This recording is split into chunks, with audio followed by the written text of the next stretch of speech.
Hello and welcome to Newsroom. We're coming to you live from Islamabad and I'm Sharmeen Ali. Recent changes in the US-China trade war have seen sort of an easing of China suspending punitive tariffs for certain US goods, including radar sets, disinfectants and rare earth minerals. And these tariffs will be suspended for a year starting May 19th. Now, this is a situation which has been developing. There has been tensions due to the trade war, which had a certain agreement that was agreed upon between China and the US in January. However, after the coronavirus pandemic spread, there was a blame game between the two countries, which threatened to harm the trade war going forward as well. And now it seems that things are easing a little bit, but we'll see where that situation stands when we speak to our experts on this. Also, very unfortunately, in Afghanistan, the situation there seems to be deteriorating pretty badly. This is after gunmen killed 16 people at a maternity clinic in Kabul, and more than 20 died in a suicide bomb attack in a funeral in eastern Afghanistan. And due to that, President Ashraf Ghani has ordered his military to move into an offensive mode away from their defensive stand. And this is indeed a step in the wrong direction due to the fact that at the moment, according to plan, the Taliban and the Afghanistan government were supposed to enter into intra-Afghan dialogue as of March this year, and this did not happen after the peace agreement was signed between the United States and the Taliban. The prisoner exchange did not happen the way it was meant to, and distrust and fighting again breaks out. We're going to be speaking about that as well on our program. Also, something to be very proud of, the SHO of Gumbat in Sindh, Mr. Kalb Abbas Shah, did a very heroic thing where he went and took an elderly disabled person off the streets, took him home, bathed him, cleaned him up, brushed his hair, cleaned his hair, everything, and bought him a new bicycle that's meant particularly for people with disabilities. And now this elderly person's life has changed. He was given respect and love from one of his fellow citizens, and this is an example of true leadership at a time like this during the COVID-19 pandemic, where we are seeing that a lot of frontline workers, hospital staff, and these officials of the government are also falling sick due to their duties that they're carrying out, and people in the police, etc. So we salute them and we thank them for this service that they're doing. Now, the recent developments where the government has decided to ease the lockdown into a smart lockdown starting from May 9th, where the shops have opened, has given certain results that are not very desirable due to the fact that the public is not following the SOPs that were recommended by the government, that everybody should still observe social distancing. We are seeing right now people coming out in huge crowds on the streets and in markets. The public has come out in hordes on the roads and streets. There's not much evidence of social distancing. People are shaking hands and embracing their friends while they're visiting shopping centers, and they're not observing any space between each other. There are large crowds that are coming out, and at the moment, we'll have to see what the government decides to do about the situation, because it can cause another spike in cases. So a very precarious situation indeed, a very difficult choice that the government had to make so that some economic activity could begin for those small shopkeepers, small businesses, and daily wage workers. So a difficult situation indeed to handle. Now, beginning our first topic, that the US-China trade war has been taking place over the last year. We've seen President Trump imposing tariffs on Chinese goods, the concerns about Chinese technology in the United States, the tensions with Huawei and their CFO being detained, and we saw all of that taking place, and then China responding by adding tariffs on US goods. We saw also that the markets responded to this, and the stock markets all over the world started to decline due to this, the fears about what would happen to trade after this trade war between the United States and China. The situation eased a little bit in January when a trade agreement was come upon between China and the United States. However, again, when the coronavirus pandemic spread, the two countries began to again show a lot of mistrust towards each other. This is due to the fact that President Donald Trump repeatedly would call the coronavirus a Chinese virus, and the Chinese officials would respond by saying that it began in the by the US soldiers in Wuhan. So a lot of blame has been going back and forth. We're going to come back and discuss this after the break. Please stay with us. We'll be right back.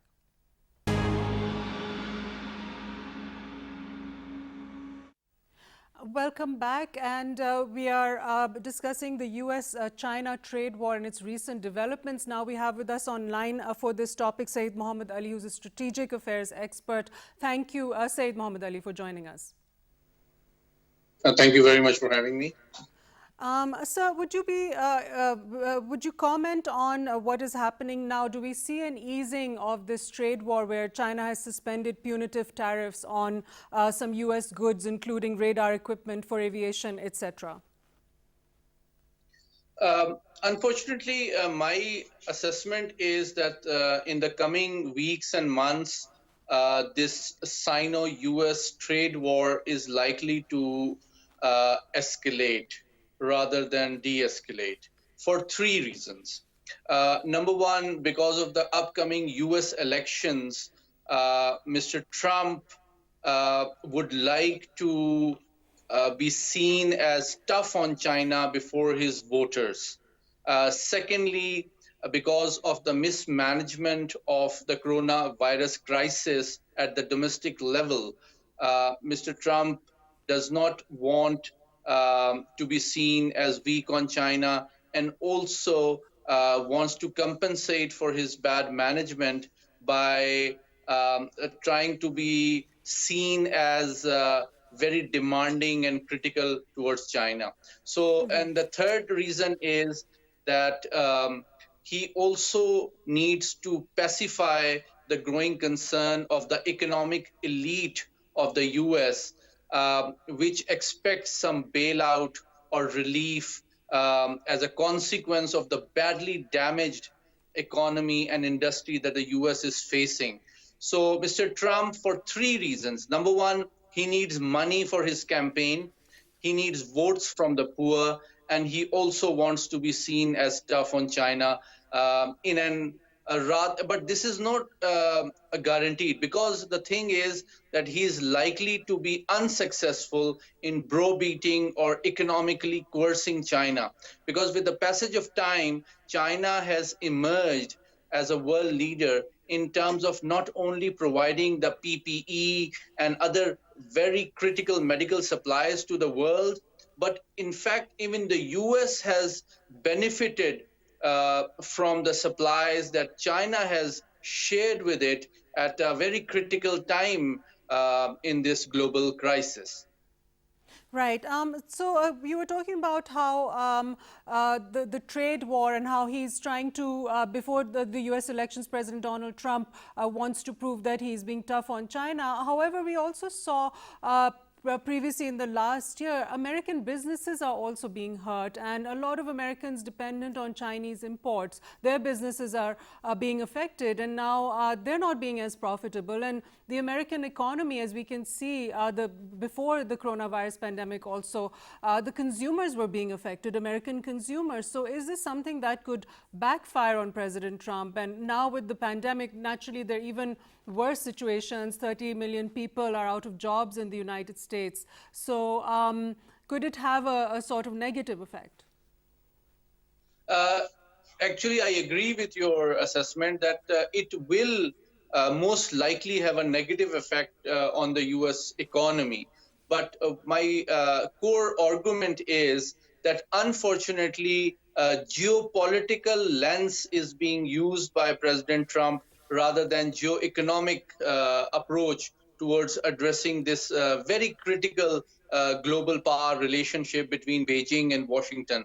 And unfortunately, he has not managed the Sino-US relationship very well as well. They have attempted to coerce and isolate China. You would recall very recently, the US Secretary of State, Mr. Pompeo, went on a worldwide tour trying to discourage different developing countries from cooperating with China. So the US approach, unfortunately, is not to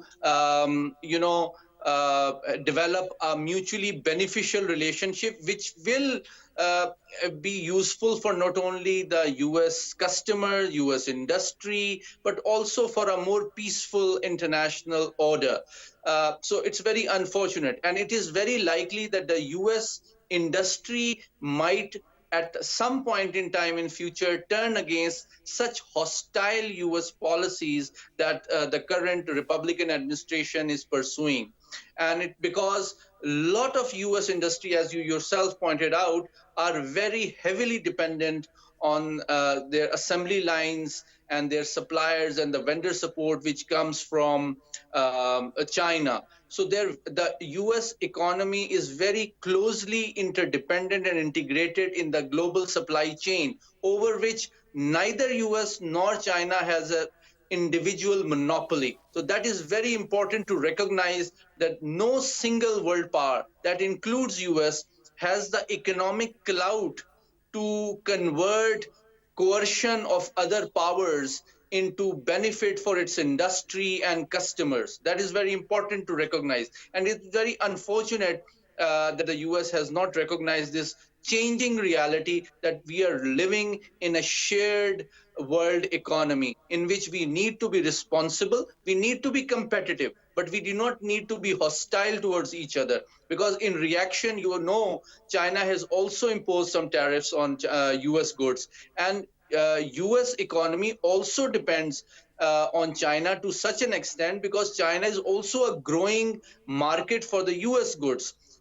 So I don't see this as a very prudent policy by the current administration. And as the US elections get nearer, you will see the opposition, particularly from the Democrats and media and think tanks, also putting more pressure on the Trump administration in order to encourage him to have a more peaceful, more understanding, and more mature, mutually beneficial relationship with Beijing. And try to, because this hostility towards China and coercion of the other countries will not translate into benefit for the US industry, for the US international image as a world power, and also it will not benefit the US customers, which depend on the cheap goods that the Chinese industry provide them regularly.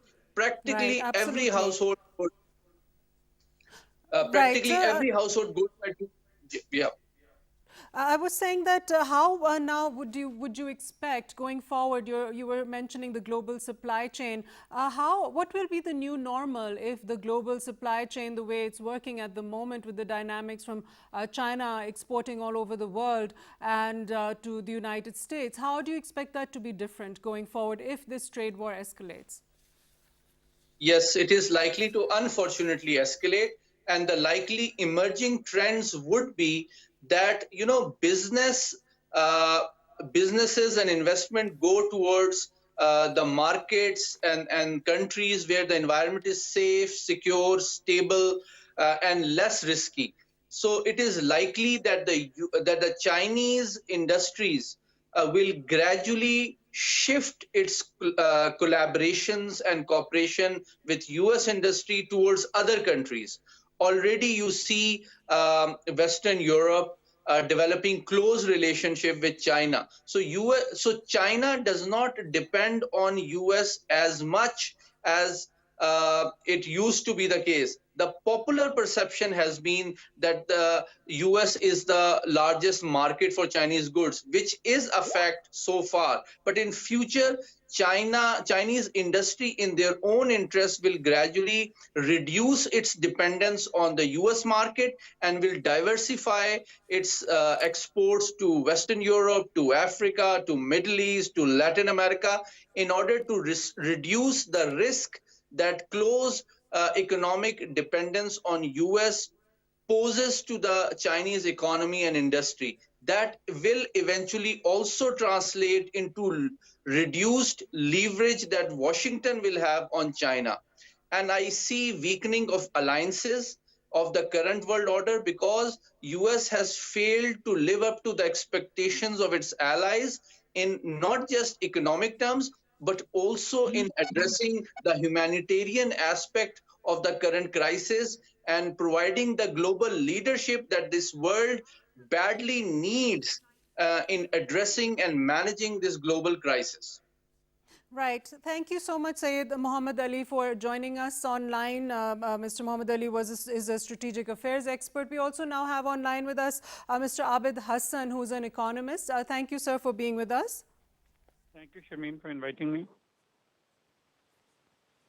The recent developments with the US-China trade war and how it all fits into the whole situation with the pandemic, the increasing tensions between the United States and China, blame games going on. However, recently now China has suspended some punitive tariffs on some US goods, and when there was a January the trade agreement, Beijing agreed to buy $200 billion of American farm goods, and China resumed purchases of soybeans, etc. So where do you see this situation headed? Do you see it easing down or getting worse going forward?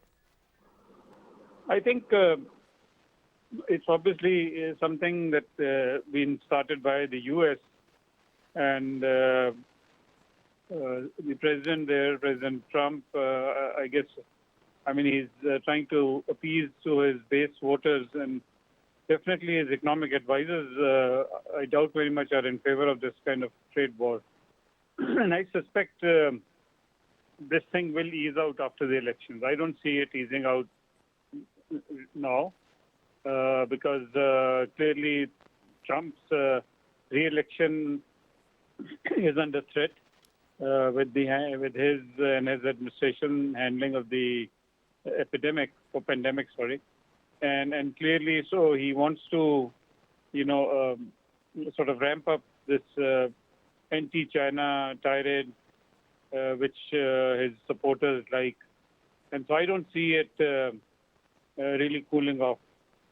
But it's more an election issue than any real economic issue. Right. So the handling of the pandemic by President Trump was sort of criticized by a lot of people. So they say that due to the fact that a lot of analysts say because the U.S. economy is taking a big hit, like the entire world economy, 30 million people are jobless at the moment. So and obviously they have the highest number of coronavirus cases over there as well, and as well as deaths. So the handling of the situation is now being blamed on President Trump. So there's a need or a desire for President Trump to blame China for it in order to succeed in the next elections. Do you think that strategy might work? Well, I mean, with Trump, anything goes. So he will, closer to elections, he will once again beat the drum on, on immigration, on immigrants, on China, on Democrats, because I'm sure, I mean,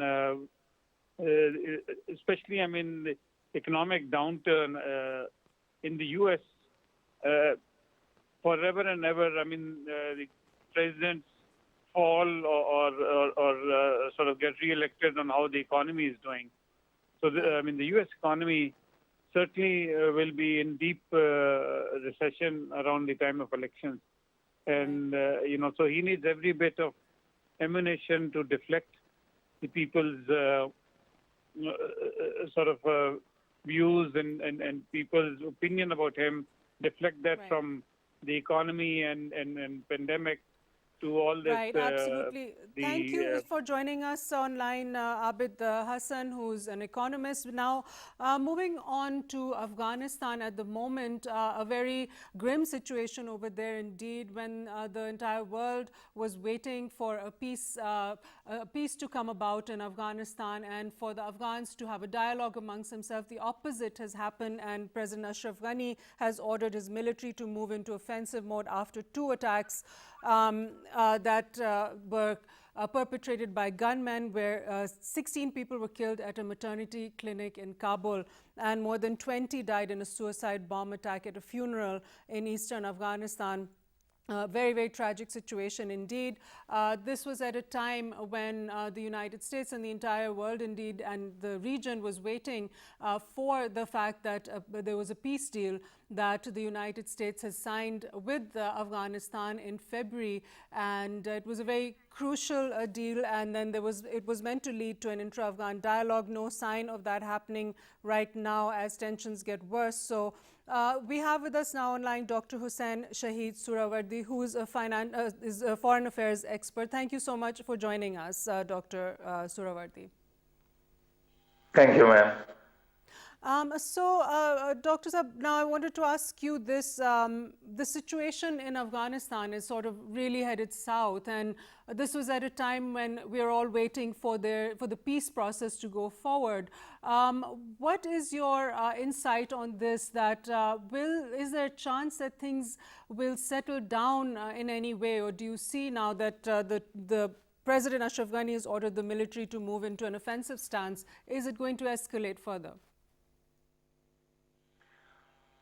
Before asking this question, I believe the question should be that why intra-Afghan dialogue is not taking place. When there is a gap left, a space is left, somebody has to fill that. And in this case, we see that Taliban and Dr. Ashraf Ghani's regime, they are not reaching to a common point, which in fact is intra-Afghan dialogue. And this intra-Afghan dialogue is the extension of what happened in Doha in February, as you mentioned. Once this complete peace deal takes place, no one will have then the power to subvert and sabotage the peace and security of Afghanistan. Now, in this case, because intra-Afghan dialogue is not taking place, because Taliban and Dr. Ashraf Ghani are so intransigent, they are so uncompromising towards each other that they create a space. Now, this space is filled by these terrorists like Islamic State or we say Daesh. Now, the moment on Monday, these terrorist acts took place in Nangarhar and Kabul, Taliban, they not only denied any involvement in them, but they condemned it at the same time. This further shows that Islamic State is upfront to play havoc with the peace of Afghanistan. Now, the intra-Afghan dialogue, if this succeeds, one of the postulates of the Doha Peace Agreement is that Taliban will not let any foreigner operate from Afghanistan or use Afghan soil against United States.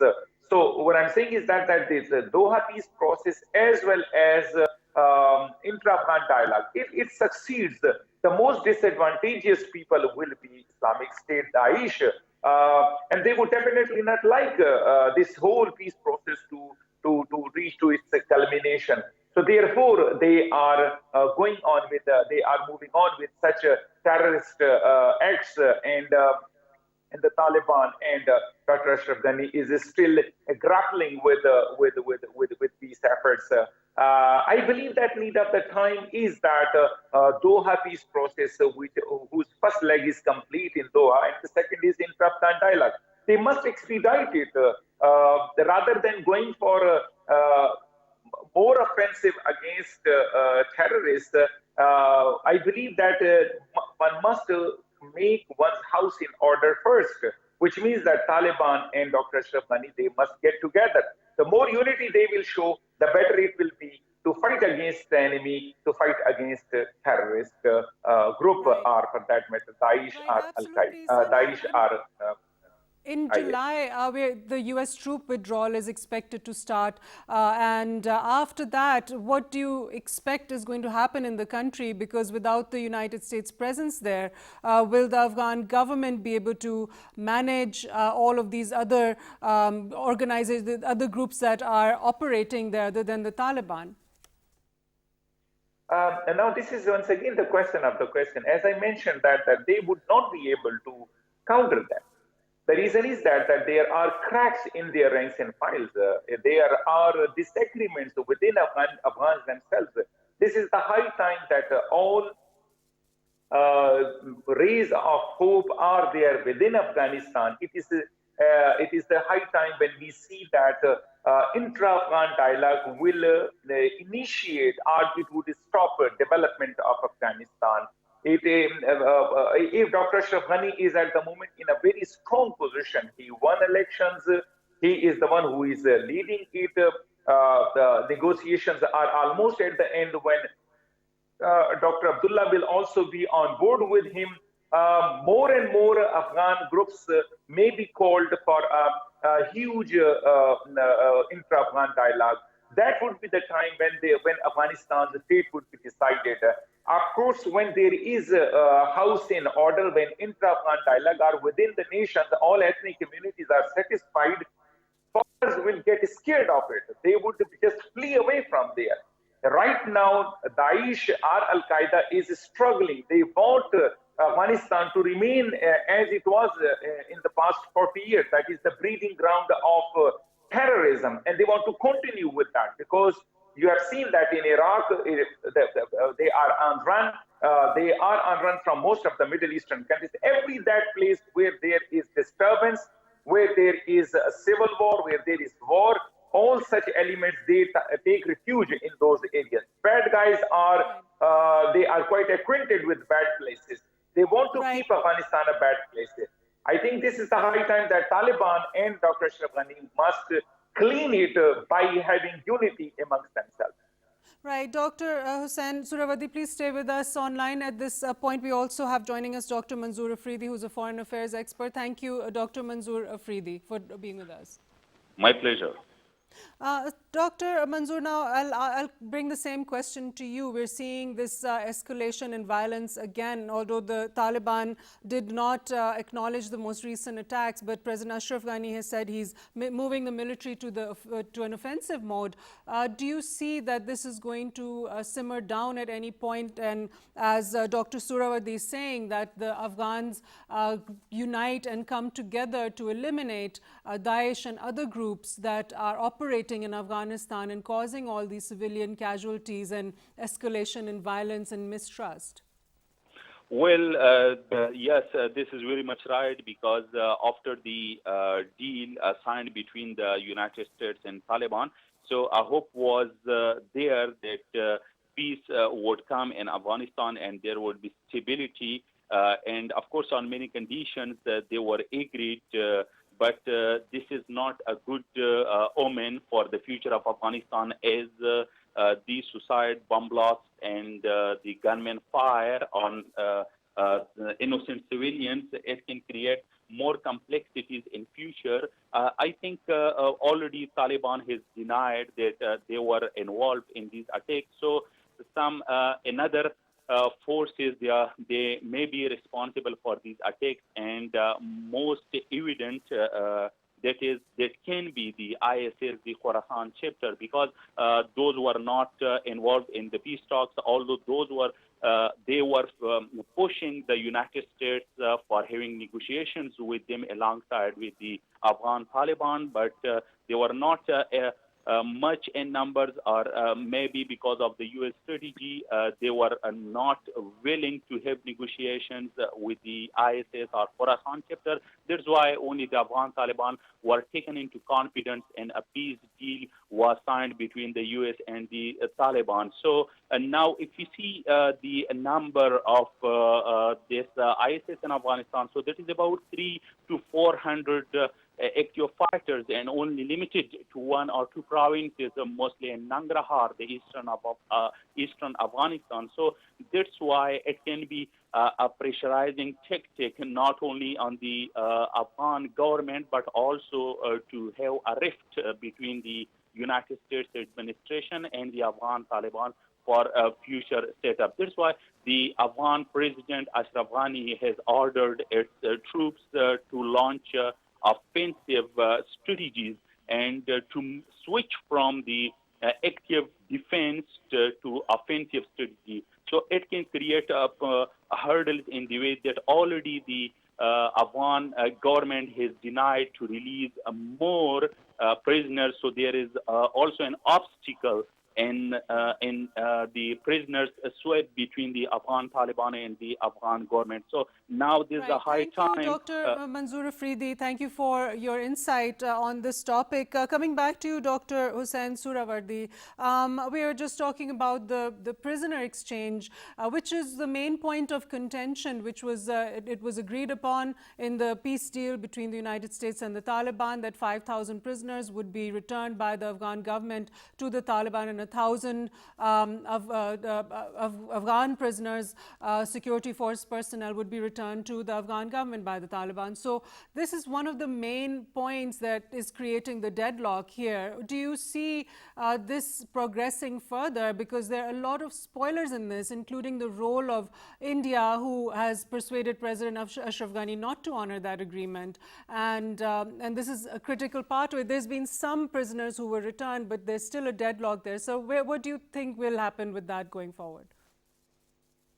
Yeah, very rightly pointed out a very important few points in your question.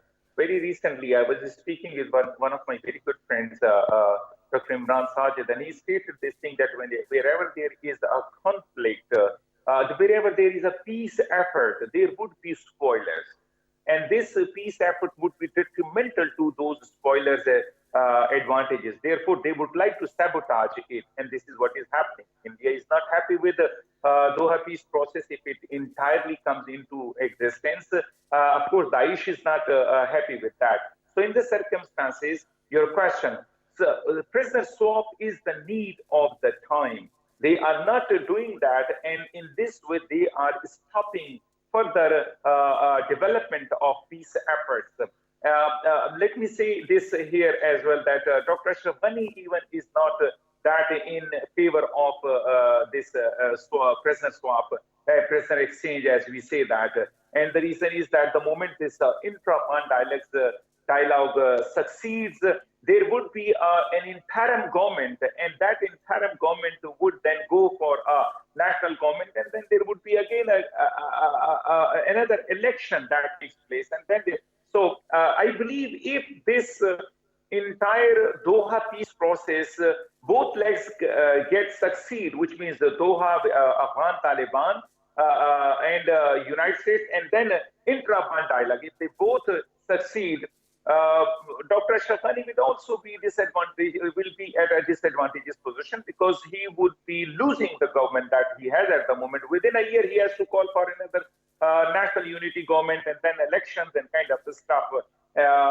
So therefore, need of the time is to go for the larger interest of Afghanistan, for the betterment of the people of Afghanistan, for teaching a lesson to those elements who are playing havoc with the innocent lives of Afghanistan. I believe that right now Afghans, they have to forget about their personal interests. They have to forget about their short-term interests. They have to go for a long-term interest and the interest of the people. And for that matter, intra-Afghan dialogue is once again need of the time.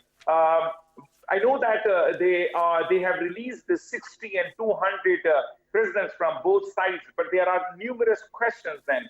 Like Taliban and Dr. Ashraf Ghani's regime, both are claiming that those who have been released were not in fact in demand.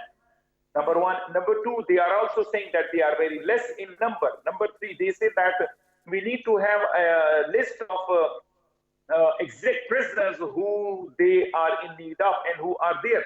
So this means that at the moment, both sides have not done their homework, so that they may exactly provide those prisoners that are in needed, that are part of this peace process and are needed by the other side. This needs a comprehensive and very systematic policy. For that matter, Dr. Ashraf Ghani has to appoint some people, and from the other side, Taliban, so that they may sit together and finalize those common lists which are in need of both parties, and this aspect may come amicably to settlement, and then they move on for intra-Afghan dialogue. One more thing Right. from my this chat, you Thank might you so much, Dr. Hussain Suhrawardy, for giving your very valuable insights on this. Dr. Suhrawardy is a foreign affairs expert. And now going forward to something that we are very, very proud of, the SHO of Gambat in Sindh, Mr. Kalb Abbas Shah. I want to say his name for everyone to hear because he is showing an example of everyday heroes that we have in Pakistan. He went and he picked up an elderly person from the streets who was disabled, and he took him home and he washed him up and cleaned his hair, and then he bought him a bicycle meant for disabled people. And he literally, he changed his life around. He gave him so much respect and love, and we're very, very proud of this act of kindness and this huge humanitarian act being done by a government official. And at this time, especially during the coronavirus pandemic, we're seeing that our police forces, our government officials are all out there working hard to try and help the public, and also the frontline health workers, of course, our security agencies, our army, everybody's out on duty, and we're seeing that they're getting infected with these cases as well. Many have lost their lives, so we honor them and we salute them for the work that they're doing. Also now, the measures that the government of Pakistan has taken in order to ease the lockdown and turn it into a smart lockdown, in which the shops have started to be open during the week for a certain number of hours, is proving to be a little bit on the dangerous side, due to the fact that the public is not following the SOPs recommended by the government. Time and again, the government has urged the public to understand that the pandemic is still out there. There is still a danger of catching the virus, and to observe social distancing, keep a distance of 2 meters from each other, wear a mask and gloves when you go out, particularly a mask to save yourself and others. And also not to go out in crowds, not to shake hands, not to meet each other physically. And we're seeing the opposite happening in Pakistan. There are people out in massive groups and they're shaking hands, they're embracing each other, and they're not wearing masks. There's no distance being observed between individuals. And this is a very big cause of concern, because this could cause a rapid spike in cases all over Pakistan. And it's a very, very unpredictable situation indeed, and the government will have to have a policy where they'll watch and wait and see what happens. And unfortunately, in order to try and help the small business owners and workers who are losing their jobs, and daily wage workers, in order to help them with the economic activity, the government had to open up these small businesses and shops, etc. And this is a problem that's being faced. So let's see what is going to happen in the days going forward, what Prime Minister Imran Khan's team decides to do about this, and the show of irresponsibility by the public. It's very concerning indeed. That's all the time we have for today's program. Thank you all for watching Newsroom, and we'll see you next time.